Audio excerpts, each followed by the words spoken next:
Ada pertanyaan dari Wiwit Nokia.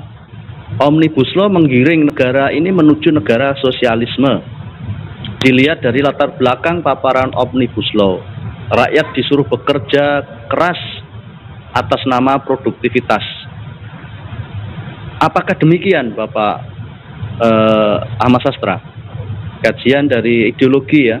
Yang kedua dari Bapak Alif Nab. Undang-Undang Cipta Kerja merupakan produk sistem ekonomi kapitalisme yang diadopsi negeri tercinta ini. Jadi jangan heran jika hampir di seluruh undang-undang akan memihak pada korporasi, pada pemilik modal. Ada dua hal ini yang barangkali perlu disikapi. Ya, satu sisi sepertinya beliau mengindra akan mengarah pada sosialisme, tapi sisi lain ada Bapak Alif Nab ini mengindra akan jebakan kapitalisme itu akan semakin kuat gitu ya. Bagaimana analisis Bapak Dr. Ahmad Sastra? Kami persilahkan 1 menit ke depan. Baik, Assalamualaikum warahmatullahi wabarakatuh. Jadi hubungan antara pengusaha dan buruh itu di dalam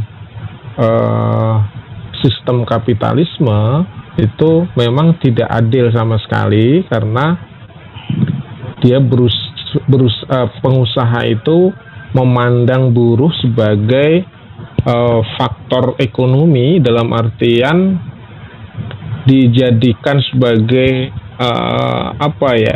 diperas lah gitu ya. Jadi kapitalisme memandang buruh manusia itu bukan sebagai manusia, tetapi dia mesin uang gitu. Jadi tidak dimanusiakan. Maka pekerjaan itu juga dilihat sejauh mana dia bisa mendatangkan keuntungan bagi kapitalis. Kalau sudah tidak, ya sudah tidak produktif, ya dibuang begitu saja, tidak dihargai.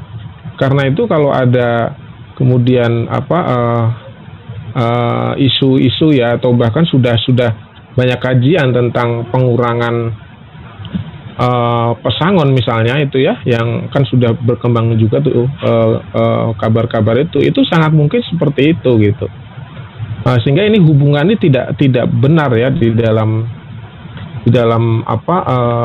perspektif kemanusiaan aja sudah salah. Maka buruh itu hanya akan diperas gitu, menjadi diperas. Yang dibutuhkan memang tenaganya untuk memproduksi uang demi keuntungan, sementara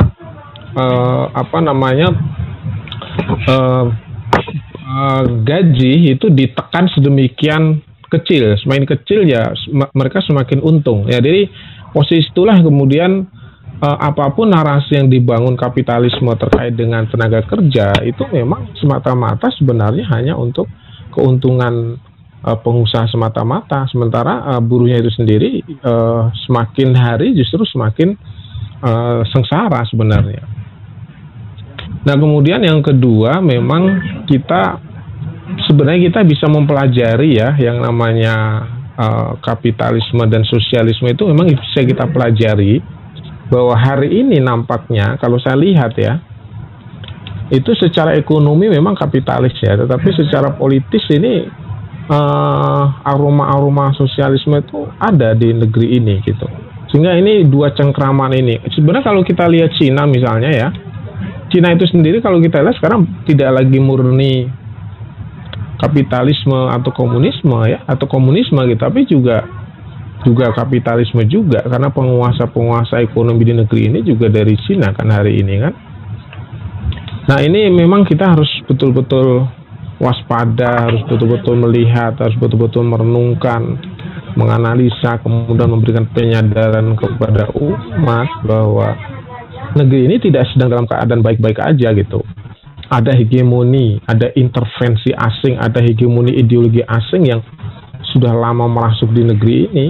Maka ke depan selama ini diterapkan terus ya tidak akan memberikan kebaikan kepada bangsa ini, tidak akan memberikan kebaikan kepada rakyat ini begitu. Mungkin sementara itu ya Pak Dr. Hafiz Widodo ya. Nggih. Oke. Terima kasih atas tanggapannya Bapak Dr. Ahmad Sastra. Yang berikutnya, para pemirsa yang berbahagia, ini menuju kepada Bapak Dr. Arif Nasim. Masih bergabung dengan kami Bapak Dr. Arif Nasim? Insyaallah masih. Masih. Ini ada dua pertanyaan. Ya, ada dua pertanyaan menarik Bapak Dr. Arif Nasim dari Bapak Riptono Saroni. Masa COVID yang terjadi seluruh dunia ini mengalami krisis ekonomi. Ada momen yang paling tepat bagi para pakar Islam, pakar ekonomi Islam, untuk menawarkan konsep ekonominya. Ya, apa tawaran konsep ekonomi bagi umat ini? Pertama. Yang kedua, Bapak Dian Hermanto. Mohon maaf, suara bisa terpantau? Kurang jelas yang pertama.